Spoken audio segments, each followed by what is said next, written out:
ஐயா, நானும் என் பையனும் சொல்லித்தான் நீங்க எல்லாரும் சீட்டு கம்பெனில சேர்ந்தீங்க. நான் இல்லேன்னு சொல்லல. ஆனா நாம எல்லாருமே இப்படி மோசம் போயிடுவோம்னு நான் கொஞ்சம் கூட எதிர்பார்க்கல ஐயா. நிறுத்தியா சும்மா? காசை பறி கொடுத்தவன் கதையிட்டு இருக்கான், நீ வாட்டு கதை சொல்லிட்டு இருக்க. உன் பையன் 1க்கு 3 தடவை சொன்னாயா பணத்துக்கு நான் கேரண்டின்னு சொன்னான். இப்ப என்ன ஆச்சு? போய் அவனை கூப்பிடியா? நாக்க பிடிக்காம 4 கேள்வி கேட்கறேன் நாங்க. அவன் இல்ல, வெளியில போயிருக்கான். ஐயா, தயவு செஞ்சு கலாட்டா பண்ணாம போயிடுங்க ஐயா. எங்களை எங்கயா போக சொல்ற? கம்பெனியை இழுத்து மூடிட்டான். கம்பெனிக்கு சொந்தக்காரன் பாப்பர்னு சொல்லி ஐபி கொடுத்துட்டான். நீங்க சொல்லிட்டு இருக்கிற மாதவனை யாரோ கொலை பண்ணிட்டாங்க. நாங்க உங்ககிட்ட கேட்காம வேற யார்கிட்ட கேட்கறது? யோ, உங்க எல்லாரோட பணத்தையும் பொட்டியில வச்சு பூட்டி தலை வச்சு தின்னுட்டு இருக்கேன். தர முடியும். என்ன பண்ணுவீங்க? நீங்க சும்மா இருங்கப்பா. இவங்களால என்னப்பா பண்ண முடியும்? மரியாதை கொடுத்து எல்லாரும் பதில் பேசிட்டு இருக்கோமே, அதான் தலைக்கு மேல ஏறி உட்காந்துட்டு இருக்காங்க. பணத்தை மொத்தமா சூட்டிட்டு போயிட்டான். பாப்பர்னு போய் சொல்லிட்டு இருக்கான். அந்த தேவராஜ் உங்களால என்ன பண்ண முடிஞ்சது?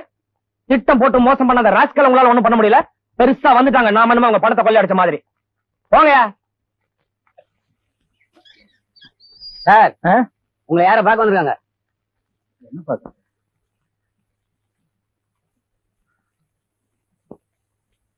என்ன பார்க்க இங்க அடிக்கடி வராதுன்னு நான் எத்தனை தடவை சொல்லியிருக்கேன். நீ என்ன சொல்ல போறேன்னு எனக்கு நல்லா தெரியும். எனக்கு ரொம்ப கில்ட்டியா இருக்கு. ராத்திரியில படுத்தா தூங்க முடியல. ஒன்னு சொல்ல போறேன் அதானே? உங்களை மாதிரி என்னால இந்த விஷயத்தை சாதாரணமா எடுத்துக்க முடியல. சட்டத்துக்கு முன்னாடி வேணா நான் நிரபராதியா இருக்கலாம். ஆனா மனசாட்சி கிட்ட என்னால போய் சொல்ல முடியல. மனசாட்சியா? அதுக்கு இங்க என்னப்பா வேலை? நான் இனிமே எதையும் மறைக்க போறது இல்ல. எல்லாம் உண்மையும் சொல்லிட்டு போறேன். அதனால வர கஷ்டம் நஷ்டம் எதுவா இருந்தாலும் நானே அனுபவிச்சுக்கிறேன்.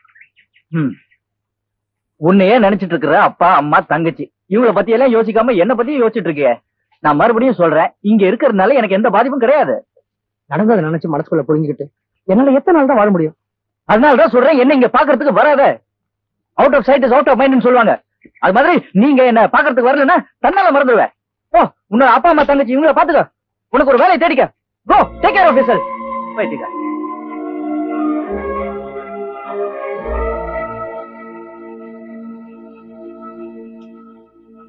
ஜானா, அன்னைக்கு கீதாவை பொண்ணு பாத்துட்டு போனாங்களே, அவங்களுக்கு ரொம்ப பிடிச்சிருச்சான். அப்படியா?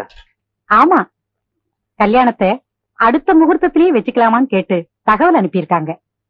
வரதட்சணை ஒண்ணும் வேண்டான்னு சொல்லிட்டாங்க. இருந்தாலும் கல்யாணம்னு வரும்போது நாம ஏதாவது செய்யணும் இல்லையா?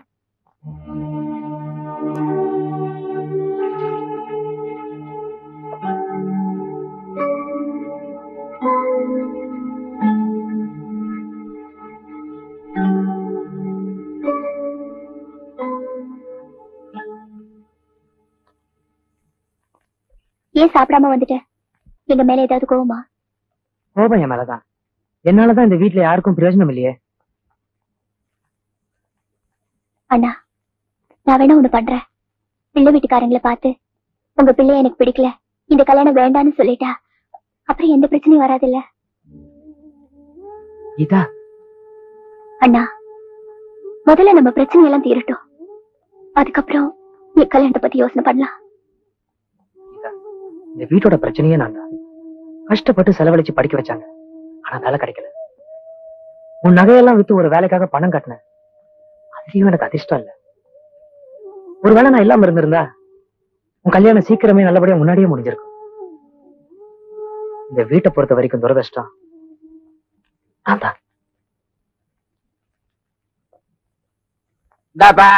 உன் ஃப்ரெண்டுக்கு கோர்ட்ல தண்டனை கொடுத்தாச்சு. நீ வந்தது லேட்டு. இனிமே இந்த கேஸ்ல என்னால எதுவும் பண்ண முடியாதா? ஒரு வக்கீல வச்சு கேஸ் நடத்த என் ஃப்ரெண்டு நரேந்திரன் ஒத்துக்கல. ஏப்பா, நோயாளிய கேட்டுக்கிட்டா வைத்தியம் மருந்து கொடுப்பான். ஆல்ரெடி இந்த கேஸ் முடிஞ்சு போச்சு. இனிமே இதை ரீஓபனே பண்ண முடியாது. சார், நீங்க அப்படி சொல்லக்கூடாது சார். உங்களால தீர்க்க முடியாத கேஸ் எதுவுமே இல்லைன்னு எல்லாரும் சொல்றாங்க. நீங்க மனசு வச்சா எனக்கு உதவலாம் சார். நீ சொல்றது அத்தனையும் உண்மை. சட்டத்துல இருக்கிற பாயிண்ட்ஸ் அத்தனையும் அத்துப்படி. எனக்கு பெரிய பெரிய வக்கீல் ஜட்ஜஸ் எல்லாம் என் யோசனையை கேட்க என் வீட்டுல கியூ நிப்பானுங்க. ஞாபக சக்தியில நான் ஒரு கம்ப்யூட்டர்னு பாபநாசம் பரமசிவன் அடிக்கடி சொல்லுவார். யார் சார் அவரு? அவர் எங்க அப்பா தான் சார். அவர் மட்டும் இல்ல, எல்லாரும் உங்களை பத்தி நல்லா சொன்னதுனால்தான் நான் உங்களை தேடி வந்திருக்கேன். சரி, நீயே என்ன பத்தி இவ்வளவு தூரம் பெருமையா பேசுறதுனால உனக்கு உதவி பண்றேன்.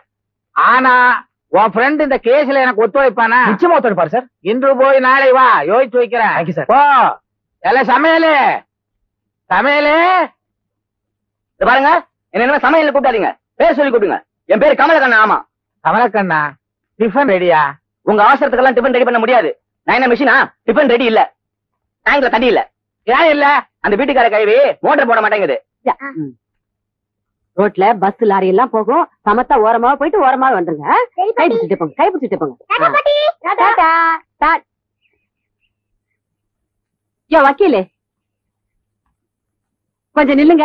நான் உங்ககிட்ட ஒரு முக்கியமான விஷயம் பேசணும். இந்த வயசுல என்கிட்ட என்ன முக்கியமான விஷயம்? உங்களை பார்க்க வர்றவனுங்க எல்லாம் வாய் நிறைய வெத்தலை பாக்க போட்டுக்கிட்டு கண்ட இடத்த துப்பி வச்சிடறானுங்க. வீடு பூரா ஒரே கரை. ஒண்ணு செய்ய, என்ன? அதே காவி கலர்ல வீட்டுக்கு பெயிண்ட் அடிச்சிரு, காரி துப்புனாலும் தெரியாது. என்ன கிண்டலா? என் புள்ள கோதண்டம் துபாயில எண்ணெய் கிணத்துல இறங்கி இறங்கி கஷ்டப்பட்டு சம்பாரிச்ச பணத்துல கட்டின வீடு இது. ஞாபகம் இருக்கட்டும். அது இருக்கட்டும். ஓவர் டேங்க்ல தண்ணிய விடுனா விட மாட்டேன்ற. இன்னைக்கு குளிக்காம கொள்ளாம கோர்ட்டுக்கு போறேன். ஏற்கனவே என் கேஸ் நாரி போயிருக்கு, இன்னைக்கு கோர்ட்டே நாரிடும். அப்படியே குளிச்சுட்டு போயிட்டாலும் பெருசா வாதாடி ஜெயிச்சிட மாதிரி தான். உன் கேஸ் என்கிட்ட கொடுத்து பாரு. ஆமா, உனக்கு வீடு கொடுத்து கேஸ் கொடுக்குறேன். வக்கீல் சார், முதல்ல நம்மளோட கொழுப்பு பறக்கணும். இது என்ன கேக்குது தெரியுமா? நீங்க வீட்டுல இருக்கிற 2 பேரு உங்களுக்கு எதுக்கு மாசத்துக்கு 3 மூட்டை அரிசி? நீங்க என்ன மனுஷங்களா பேயான்னு கேக்குது இந்த கைவி?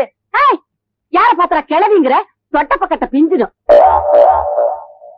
இந்தாமா, நான் கோர்ட்டுக்கு போறேன். போங்க. சாயங்காலம் வரும்போது டேங்க் ஃபுல்லா தண்ணி ஏத்தி வச்சிருக்கணும்.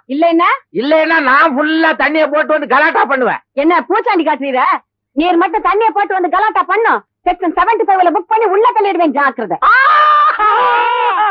வக்கீல் நீங்க அந்த கேள்வி செக்ஷன் சொல்லுது. என்னயா இப்படி ஒரு பைத்தியகாரத்தனம் பண்ணிக்கிட்டு இருக்கிற? குற்றம் செஞ்சவன்லாம் குற்றத்தை ஒத்துக்கிட்டு ஜெயிலுக்கு வந்துட்டா கருப்பு கோட்டு போட்டு அலையிற எங்களுக்கு எல்லாம் என்ன மரியாதை? ஏன்னா யாரு இது? வக்கீல் உங்களுக்கா கூட்டிட்டு வந்தேன். நடந்ததை பத்தி நீ கவலைப்படாத, தைரியமா இரு. உன்னை நான் காப்பாத்துறேன். எப்படி காப்பாத்துவீங்க? எப்படி காப்பாத்துவேன்? நல்ல ஆளப்பா. வெத்தலை கடை சண்முகம் கொலை வழக்கு கேள்விப்பட்டிருக்கிறியா? பட்ட பகல்ல பசார்ல பல ஆயிரக்கணக்கானவங்க மத்தியில அவன் மச்சனை சோமு அவனை கொலை பண்ணான். கொலை பண்ணிட்டு நேர என்கிட்ட தான் வந்தான். நான் என்ன பண்ணேன் தெரியுமா? பல பேரை புடிச்சு அவன் 2 வருஷத்துக்கு முன்னாடியே பஸ் ஆக்சிடென்ட்ல செத்து போயிட்டான்னு சர்டிபிகேட் வாங்கினேன். அதே சர்டிபிகேட்டை கோர்ட்ல ப்ரொடியூஸ் பண்ண கேஸ் ஜெயிச்சு போச்சு. கேஸ ஜெயிச்சுட்டு வெளியில வந்தா எனக்கு முதல் மாலை போட்டவனே அந்த கொலைகார சோமுதான். ஜனா, என்ன இதுல வேண்டாத வேலை? இல்ல, இந்த கேஸ்ல அப்பீல் பண்ண முடியும்னு வக்கீல் சொல்றாரு. அப்பீல்? வக்கீல் சார், நான் கொலை பண்ணலன்னு எப்படி நிரூபிப்பீங்க?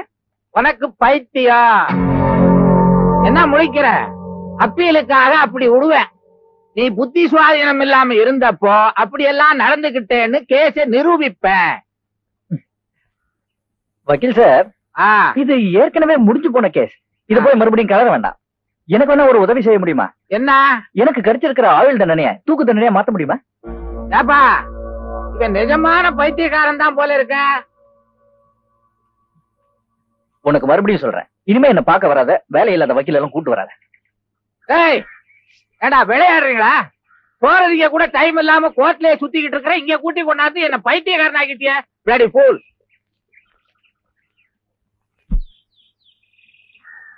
கிருஷ்ணா, இவங்களுக்கு நல்ல புத்தியை கொடுத்து காலாளத்துல வெளியே அனுப்பப்பா. எடியா எடியா.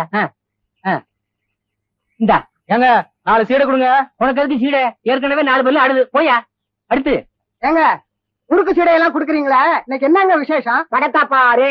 கிருஷ்ண பரமாத்மா பிறந்த நாள், கிருஷ்ண ஜெயந்தி. கிருஷ்ணன் ஜெயிலுக்குள்ள இருந்தான்னு சொல்றாங்களே, ஒரு என்ன திருடி ஜெயிலுக்கு வந்தாரு? ஓம்பத்து ஒண்ணு விட்டு போகுமா? அவரு கடவுள். கிருஷ்ணனை பத்தி ஏதாவது சொல்லுங்களேன். எனக்கு தெரிஞ்ச வரைக்கும் கிருஷ்ணருக்கு 2 பொண்டாட்டி, இவருக்கு 4 பொண்டாட்டி. முறுக்க தின்னமா போனமானு புரியா போயா.